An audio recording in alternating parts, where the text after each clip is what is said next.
Hi, Stephen Holder of the Indy Star coming to you from our bureau in my basement. A little change of pace.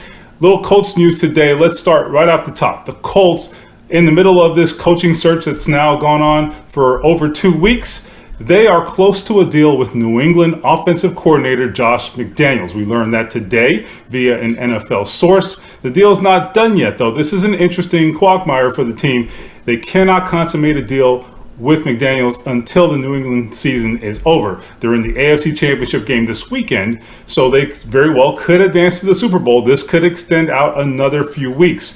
But as it stands today, they are close to a deal. We do expect McDaniels will become the successor to Chuck Pagano, who was fired on December 31st. So, what do we make of this? Well, let's tell you a little bit about McDaniels. He's a 41-year-old coach. This is his second time, or would be his second time as a head coach. You know about those 2 seasons with the Denver Broncos. He was fired prematurely before the end of his second season. Really not a memorable stint there in Denver. Went 11-17 as the head coach there. But look, Colts general manager Chris Ballard has done a lot of vetting in this process before this coaching search, during this coaching search. So one of the questions for any team that was affiliated with Josh McDaniels or interested in Josh McDaniels was, how is he, or would he be a different coach today than the several years ago coaching the Denver Broncos? So those questions apparently have gotten sufficient answers for the Colts. So they have gotten sufficient answers to those questions, it would appear.